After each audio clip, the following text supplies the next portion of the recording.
After a long time দুই বোন একসাথে দাওয়াত খেতে গেলাম, নিয়ে গেলাম মিষ্টি, খেলাম মজার মজার খাবার, ইচ অ্যান্ড এভরিথিং নিয়ে থাকছে আজকের ব্লগটা। তো চলুন কথা না বাড়িয়ে শুরু করা যাক। হ্যালো গাইজ, আসসালামু আলাইকুম, this is me Suraiya and welcome to my new blog. আমি কোথাও গেলে সব সময় একটু আগে ভাগে যাওয়ার ট্রাই করি, কারণ কোথাও গেলে যদি খাওয়ার টাইমে যাই বিষয়টা আমার কাছে ভালো লাগে না। যাবো, গল্প করবো, এনজয় করবো, দ্যাটস ইট। তাই আজকেও একটু আগে ভাগে রওনা দিয়ে দিলাম। বাই দ্য ওয়ে, বলাই তো হলো না কোথায় যাচ্ছি। আজকে আমরা যাচ্ছি নাফির মেজো চাচুর বাসায়। এনিওয়েজ, সাজুগুজু করলে সবসময় ফ্রন্ট ক্যামেরায় নিজেকে দেখতে এত ভালো লাগে, তাই একটু নিজেকে দেখে নিলাম। ঢাকাতে যখনই আসি এত কাজ নিয়ে আসি, তাই চাইলেও সবসময় সব জায়গায় যেতে পারি না, কিন্তু এইবার তার ব্যতিক্রম হলো। মোটামুটি 15 ডেজ থেকেছি আর অনেক বেশি ঘোরাঘুরি, দাওয়াত খাওয়া হয়েছে। যেতে যেতে থেমে এখান থেকে একটু দই আর মিষ্টি কিনে নিলাম। আমরা বরিশাল্লারা অতিথি আপ্যায়নে যেমন সেরা, তেমনি কোথাও গেলে একদমই খালি হাতে যেতে পারি না, সেটা হোক পুরাতন কিংবা নতুন কোনো জায়গা। এনিওয়েজ, কথা বলতে বলতে আমরা চলেও আসছি। আর এখানে নাফির মেজো চাচি বের হয়েছিল আমাদেরকে রিসিভ করার জন্য। আর আমাদের সাফন তো মাশাল্লাহ খুবই মিশুক, সবার কোলেই প্রথমবার হোক আর যে কয়বারই হোক না কেন সবার কোলেই ইজিলি যায়। আমার ভাই খুব একটা কোথাও যায় না, কিন্তু এদিন জোর করে আমাদের সাথে নিয়ে আসছিলাম। তো আমরা মোটামুটি 12টা নাগাদ পৌঁছায় যাই আর এসে একটু চা সিঙ্গারা খেলাম। আমরা আসার আগেই মোটামুটি সব রান্না বান্না হয়ে গেছিল, তাই খুব তাড়াতাড়ি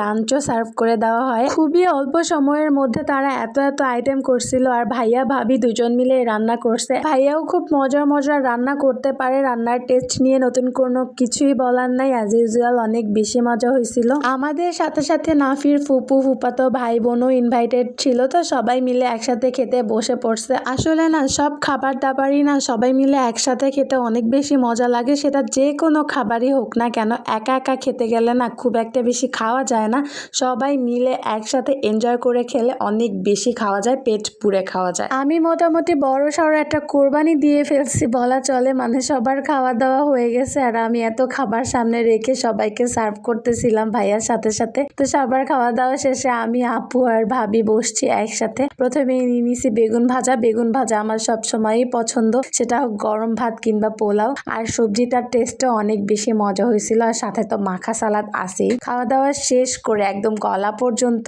খেয়ে আমরা একটু বিকেলবেলা হাঁটাহাঁটির জন্য নামি। এখানে তো সাফওয়ান খোলা জায়গা পেয়ে খুবই হাঁটাহাঁটি করছে। আমাদের বরিশালের ভাষায় একটা কথা আছে, মরা হাসে কুড়াল লাগর পাওয়া। এই পোলাপাইন খোলা জায়গা পাইয়া যেই পরিমাণ হাঁটাহাঁটি করছে, একজন তো আমার জুতা পরে হাঁটতেছে, লাইক এত বেশি হাসি পাইছে দেখে ভিডিও ক্লিপটা। এনিওয়েজ, যদিও গলা পর্যন্ত খাওয়া হয়ে গেছে, মানে খুব বেশি খেয়ে ফেলছি, তারপরও দই মিষ্টি দেখলে তো লোভ সামলানো দায়। আমাদের ফ্যামিলির সবাই মিষ্টি অনেক বেশি পছন্দ করে, স্পেশালি আমি, তাই দাওয়াত দেওয়ার আগে সবসময় দই মিষ্টি হাজির রাখবেন, তাই আগেই কনফার্ম করে দিলাম। আজকে রান্না বান্না খুব বেশি মজা হয়েছিল, থ্যাঙ্কস টু ভাইয়া এন্ড ভাবি এত সুন্দর মজার রান্না করে খাওয়ানোর জন্য। লাস্টলি ছিল চা খেতে বিদায় নিচ্ছে আজকের ভিডিওটা এই পর্যন্তই। আশা করি ভিডিওটা সবার ভালো লাগবে। ভিডিওটা ভালো লাগলে ছোট করে একটা লাইক করে দিবেন, কমেন্ট করে দিবেন। That's all for today. Allah Hafiz.